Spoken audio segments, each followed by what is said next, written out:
Fellow citizens, a month ago, I announced my interest in the candidacy for the 2023 presidential elections under the ADC platform. I am overwhelmed by messages of support and prayers from well-wishers across the world and deeply grateful. Thank you. As a statesman and nation builder, I promised openness and honesty in all dealings with fellow citizens. In that tradition, today, I announce my decision to suspend my interest in the 2023 presidential race. Recent political developments have convinced me that northern cabals have hijacked the democratic and electoral process, such that no southern credible candidate can emerge unless on their terms. Nigeria is the only country where deception, imported, underage, and less productive population decide the fate of the country through flawed balloting. Our democracy is heavily abused. I therefore consider my efforts at 2023 elections a waste of time and resource. ADC has talented, accomplished, and youthful visionaries as presidential aspirants. I wish them well. I remain grateful to the ADC chairman, Chief Ralph Oke Nwosu, for his leadership and vision. Thank you, sir. As a statesman and Pan-Africanist, I love this country and my Igbo heritage dearly. Therefore, I humbly take this opportunity to invite political parties and their 2023 presidential candidates to study the press releases of NINAS.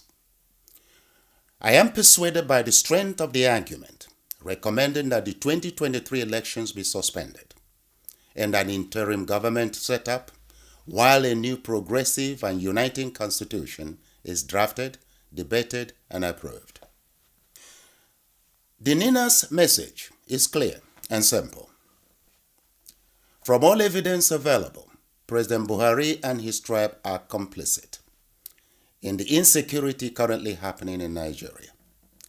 The 2023 elections will grant them more time in Aso Rock to fully implement their plan under the fraudulent 1999 Constitution. That is, illegally appropriate Nigeria lands and create their Fulani empire. To avoid this happening, Nigerians should insist on changing that constitution before any federal elections can take place. This is the message from NINAS. We need a peaceful, negotiated Nigeria. In its current state, Nigeria is not working for capable and productive indigenes and regions. To ignore the contents and warnings without thorough reflection may expose this nation and the indigenes to hell on earth. Paraphrasing Albert Einstein's popular quote, Nigeria will not be destroyed by those plotting evil, but by those who watch them without doing anything. Bishop Desmond Tutu of South Africa once said, I quote, if you are neutral in a situation of injustice, it is because you have chosen the camp of the oppressor. Unquote. 2023 will be a make or break year for Nigeria. Southern and Middle Belt politicians and citizens must stand together to avert a looming catastrophe. All over the world, ancestral homelands are life treasures, bequeathed to and held in trust for future generations. So the energy, courage, and voices of the indigenous peoples of this nation must be galvanized to openly reject second-class citizenship, domination, and ethnic cleansing.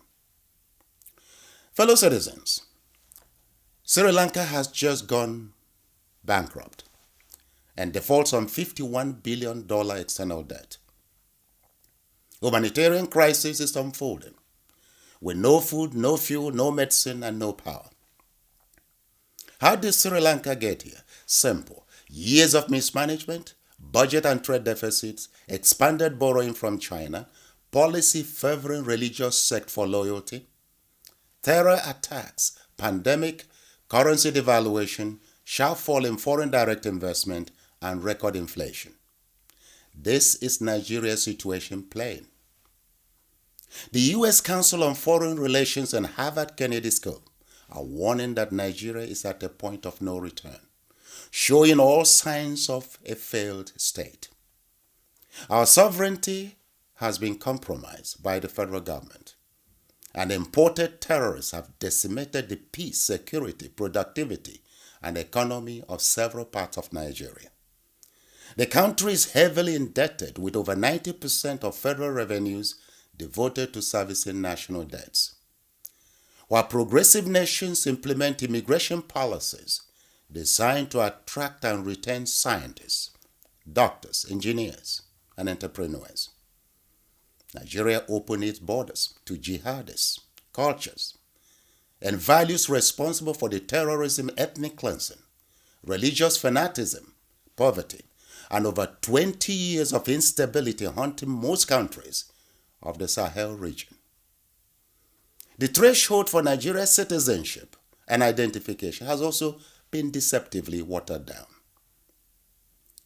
Now, while nations craft a unifying and progressive constitution, Nigeria operates and imposes an iniquitous document which creates the most powerful but clueless president in the world, renders indigents stateless, disarms indigents at the mercy of imported and heavily armed aliens, and stifles state and national competitiveness through exclusive lists. Yet, Nigerians remain silent and act hypnotized.